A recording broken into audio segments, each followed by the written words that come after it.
Olá, bom dia, boa tarde, boa noite. Nos encontramos de novo para continuar conversando sobre terapia cognitivo-comportamental. O objetivo da aula de hoje é conversar sobre pensamentos e crenças disfuncionais e o lugar que eles ocupam dentro da estruturação dos casos em terapia cognitivo-comportamental. Pela interpretação cognitivo-comportamental, nós temos 3 níveis básicos de cognição. As crenças nucleares ou centrais, que são as crenças mais importantes sobre nós mesmos, sobre o funcionamento do mundo, que estão arraigadas por mais tempo na nossa história, e aquelas que sofrem menos racionalização. As crenças centrais vazam no nosso cotidiano como as regras sociais que a gente adota para nós mesmos e para os outros. Então, todas essas regras de como você tem que se vestir, o que é um homem, o que é uma mulher, o que se espera de uma pessoa que tenha uma pós-graduação ou uma graduação em psicologia, como é um terapeuta, como é um cliente, o que é sucesso na vida e várias outras regras que nós usamos para pautar o nosso cotidiano só ficam conosco se elas tiverem algum embasamento nas nossas crenças nucleares. As regras que não fizerem sentido com as nossas crenças nucleares, a gente não lida com elas e não adota para as nossas vidas. Por isso que quando eu entendo um pouco mais sobre quais são as regras que regem a sua vida, eu me aproximo um pouco mais de entender quais são as suas crenças nucleares e o que de fato você percebe sobre você e sobre o mundo. Mas além dessas regras, tem uma forma de contato mais superficial ainda, que é mais fácil desde um primeiro momento, porque aparece nas escolhas de palavras, nos temas de interesse, naquelas imagens ou aquelas construções muito rápidas que vêm à nossa mente assim que qualquer coisa é vivenciada, sem que você racionalize. É a sua primeira impressão de uma determinada coisa. E essas primeiras impressões, elas são nomeadas na cognitivo-comportamental como pensamentos automáticos. Esses pensamentos automáticos estão igualmente ligados às suas crenças intermediárias e às suas crenças nucleares. Mas como eles acontecem com muito mais frequência e apesar de também não sofrerem racionalização, eles são mais presentes no nosso cotidiano, e as pessoas tendem a falar mais sobre eles do que sobre suas crenças nucleares e pensar a respeito deles, é mais fácil da gente ter acesso, tanto no nosso cotidiano, convivendo com amigos, família, quanto clinicamente, quando você vai atuar como terapeuta, costuma ser um dos primeiros lugares que a gente tem acesso. Nos casos, é comum que as crenças intermediárias e os pensamentos automáticos não sejam assim tão difíceis de localizar, ficando o trabalho real de construção de um quadro mais amplo para o terapeuta fazer em relação às crenças nucleares. Cada pessoa é única e não dá para ter certeza que um pensamento automático que se manifeste de maneira parecida entre duas pessoas tem necessariamente a mesma crença central como embasamento. Mas ao longo dos anos já foram identificados alguns padrões que podem ser úteis para o clínico que trabalha com essas pessoas. Então, muitas vezes, quando você ouve um pensamento automático ou a pessoa te traz falas frequentes de inadequação, de falta de capacidade, de dificuldades específicas em amor, em dinheiro, em trabalho ou algumas outras naturezas mais específicas da vida, você já começa a ter hipóteses sobre quais são as possíveis crenças que sustentam aquelas falas, aquela percepção de mundo e como é que essas crenças podem ter se construído. Nesse momento, você volta na história de vida da pessoa junto com ela e tenta confirmar se você está certo ou construir novas hipóteses que vão te ajudar a conduzir aquele caso. Em um mundo ideal em que todas as pessoas seriam emocionalmente saudáveis e bem ajustadas, bem adaptadas ao contingente, ao ambiente no qual elas vivem, os nossos pensamentos automáticos seriam todos realmente condizentes e adaptados com a nossa realidade. Isso não é o que a gente observa em grande parte dos casos ou para grande parte das pessoas. Então, embora eles sejam mais superficiais e eles são mais conscientes no sentido de que a gente tem mais acesso a eles e consegue falar e raciocinar sobre eles com mais facilidade do que outros, porque você consegue questionar se aquilo que aconteceu, ou você percebeu, ou aquela imagem mental que você montou, ou aquela palavra que veio imediatamente à sua mente quando você vivenciou uma situação faz sentido ou não, eles nem sempre condizem com a nossa realidade. E nesse caso, eles são nomeados como pensamentos automáticos disfuncionais. São mais fáceis de serem identificados exatamente porque eles acontecem com muita frequência e eles se manifestam de uma forma que é fácil de visualizar.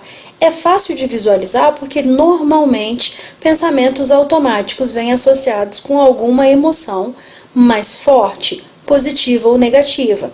Então, se o telefone toca e você tem como pensamento automático que é o amor da sua vida te ligando, você pode ter uma manifestação de um sentimento de alegria muito forte, mesmo antes de atender o telefone. Se quando o mesmo telefone toca, você já antecipa que é alguém para brigar com você, você vai ter uma reação emocional forte, nesse caso negativa, que pode ser de tristeza, de medo, de ansiedade, de raiva ou do que quer que seja, mas imediatamente após você imaginar quem te ligou, aquela manifestação emocional acontece. É nesse sentido que nós dizemos que o pensamento suscitou a emoção. E este pensamento não vem do nada, ele tem uma relação com o ambiente. Então, normalmente, pensamentos automáticos são desencadeados por alguma vivência que você teve no seu cotidiano. Essa vivência pode ser o telefone tocando, pode ser um sonho que você teve, pode ser um cheiro que te lembrou de alguma coisa, uma palavra que alguém falou, mas geralmente eles têm um gatilho externo, que é o desencadeador daquela interpretação ambiental, que é como a gente interpreta os pensamentos automáticos. É uma forma das suas crenças se manifestarem no mundo de uma maneira muito rápida.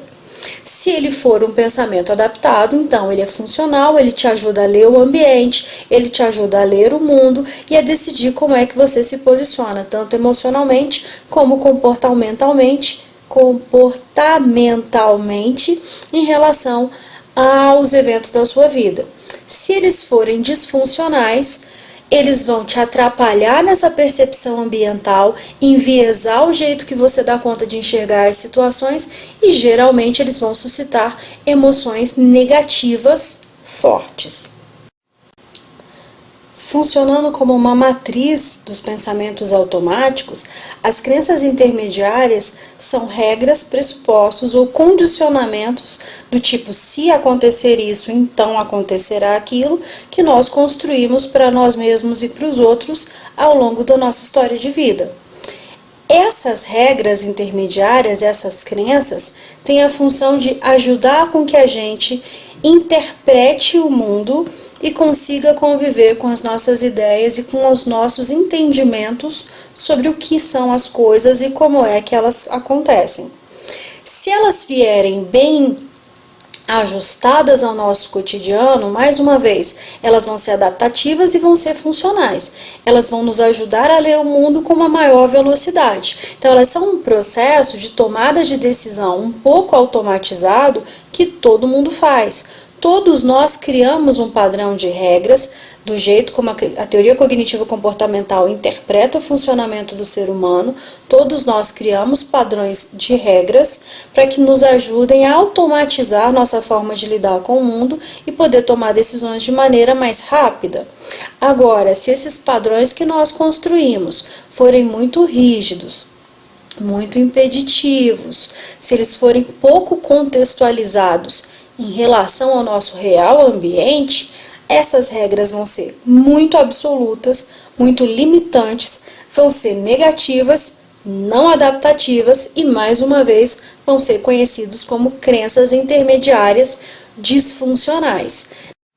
Nesse padrão disfuncional, vocês vão encontrar crenças de incompetência, crenças de desamor, crenças de desamparo, Crenças extremistas demais que não comportam a variabilidade de comportamentos existentes em nós mesmos e nas outras pessoas, e aí no lugar de nos ajudar a lidar com esse mundo, elas se tornam impeditivos do nosso próprio crescimento pessoal e dos relacionamentos interpessoais que nós podemos construir. Nesse caso, essas crenças disfuncionais podem se tornar um problema e requerer intervenção via psicoterapia. Já foi dito aqui em mais de um momento que tanto crenças intermediárias quanto pensamentos automáticos derivam das nossas crenças centrais ou das nossas crenças nucleares.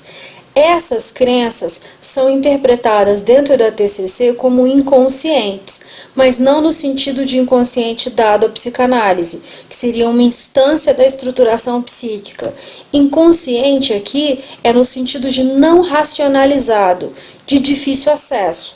Mas durante um processo de psicoterapia, você pode tornar explícitas as crenças nucleares, o que aumenta a chance que o indivíduo que possui aquelas crenças altere esse padrão e reorganize ou reestruture suas crenças, quebre aquela crença e substitua por outra que é mais funcional na vida dele. É difícil de conseguir este processo e raramente nós o fazemos sozinho, sem a ajuda de um profissional, porque essas crenças nucleares são muito arraigadas na nossa história de vida.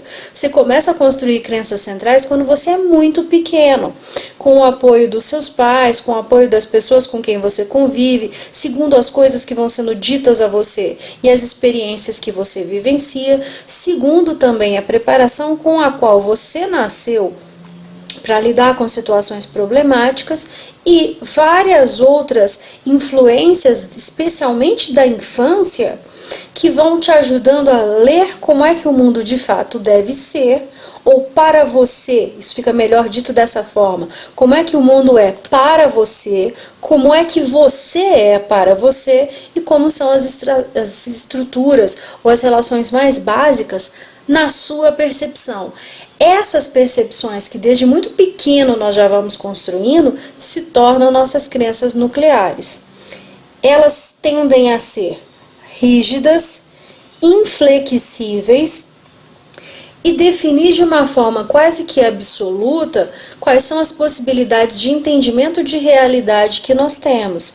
Exatamente por esses caráteres de terem se formado muito cedo e de assumirem um papel muito rígido na nossa Constituição, as crenças nucleares são muito resistentes à modificação. Isso não faz com que seja impossível alterá-las.